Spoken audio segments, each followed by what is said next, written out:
Cousins head baseball coach Scott Stricklin, along with student athletes Tucker Maxwell and Aaron Schunk. Coach, if you'd like to begin with an opening statement, and we'll open it up for questions. First of all, I thought Tony Losi set the tone there in the first inning, gave up the leadoff single, and a lot of emotion when you're opening game of a regional, and certainly he knows a lot of those guys, and they know him. So a lot of emotion going on with Tony and pitching against his high school teammate Tanner, and so I know Tony has an emotional side to him.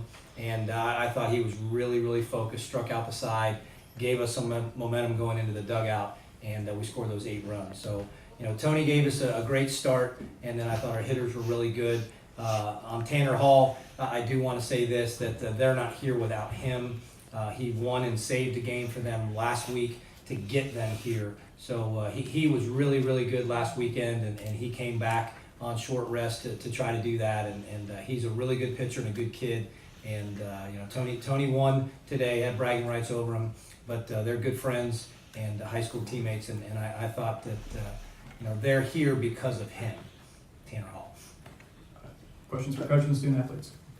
Tucker, you had you were hot in the beginning of the year and kind of cooled off. Well, having a game like that in our first inning like that, what was that like? It was nice. Coach talked to us before the game and all week about trying to come out and just be yourself, not try to do too much, and if we be ourselves, then everything will work out in the way we wanted it to.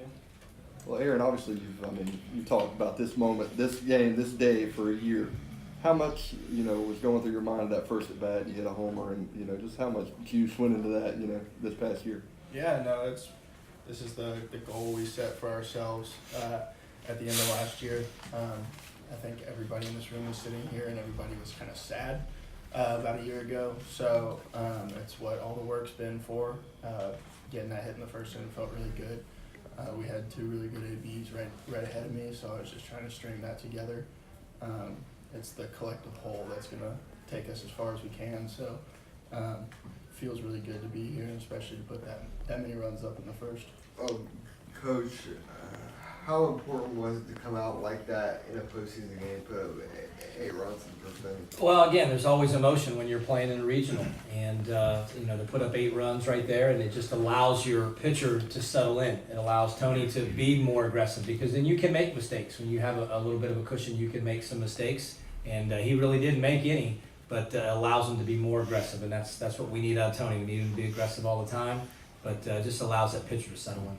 Tucker, we have 9 home runs in the game before, and it's hot and the wind's blowing out.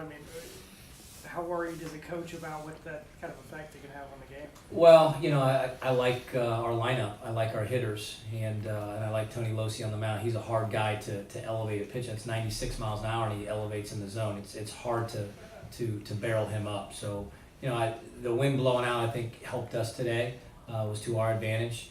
Tomorrow, it's going to be Florida State can hit a lot of balls a long way, and they've got a very good pitcher in Manette going, and we've got a pretty good guy in Emerson Hancock going too. So it should be a really good pitching matchup. I think the winds are supposed to be a little bit lighter tomorrow, but the ball's jumping. There's no question about it. And when it heats up and the wind blows a little bit, the ball is going to jump. And solo home runs won't beat you, but the 2- and 3-run home runs are going to beat you. And that's what we always preach to our pitchers when the wind's blowing out. Make sure you don't give any free passes. And that's what you saw later in the game. We walked a couple guys and they hit a 3-run home run. That's how in a close game you're going to get beat. Tucker's kind of follow up on the same question that Coach was just asking me. When I think 9 home runs in an FSU game earlier today, y'all kind of, because I have an idea this could possibly be that same type of contest? Well, early on at BP, everybody noticed, between our BP and their BP, that the ball was flying well. So it's just a matter of fact of not going out there and trying to hit the home run. It's just trying to put the good swing on the ball. Aaron, your second one, I think it was bounced. It looked like he might have had it picked and it bounced on the wall. I mean, you really gave an emotional pump on that one. What was your view of that pitch, that hit, and seeing it finally drop over the wall after it bounced on the top? I think. Yeah, no, it felt good off the bat, and I thought it had a chance, especially with the way the ball was flying today. And when I saw him jump up, it kind of looked like it went in his glove, and kind of saw a replay of it, and it looked like it was probably in his glove for a little bit, rolled on top of the fence and made it over. So home run's a home run, so it was just a celebration. It was fun coming around the bases on that one. Coach Losey threw just 73 pitches today. Is that an indication he could possibly come back later on in this thing if needed? Yeah, possibly. According to Tony, he can pitch tomorrow. So Tony's always available. But yeah, that was the thinking once we got through 5. Let's get him out and kind of start. Tomorrow would normally be a pretty heavy lift day for him, so he won't lift as much tomorrow. And just keep him available. You never know in these tournaments. And we put ourselves in a pretty good spot. Going back to last year, we had to go to the bullpen pretty early in our first 2 games in the regional. So now getting to game 2 with a very fresh bullpen and a starter that went on Friday, 70-some pitches, and could come back later if we needed him. But yeah, that was the thinking, and also to get Logan out there and to get Darren out there. And but yeah, that was what we were thinking. Any thoughts yet on who's going to be your third pitcher? Start. Not yet. No, we'll throw Emerson tomorrow, and we'll do everything we can to win tomorrow. And if we can, find a way to beat Florida State, then we'll figure that out. But we're going to do everything we can to win tomorrow. A question for Tucker and Aaron. First off, I'll start with Aaron. What do you think has led to your offense just kind of surging here lately, but being consistent along with that? I mean, it just feels like you're making an impact on every game offensively. It's just postseason baseball has been it's a pretty serious grind on everybody, and it's what everybody plays for. So everybody's dialed in, everybody's locked in. I think that's why our offense, our defense, and our pitching has been as good as it has been for the entire year, because we saw what the components were that could take you there last year, kind of where we fell short. So just being dialed in at the end of the season, knowing it's an important part, and to keep going and building off of that. So just trying to string consistent APs together as an individual, and then down the lineup is going to wear people down. And then Tucker, what can you say about Aaron's offensive performances and how he's been able to come through a couple of hits? I mean, all year he's been the same guy every day in and day out. He's been one of the most consistent hitters in our lineup, and every time he comes to the plate, something special might happen.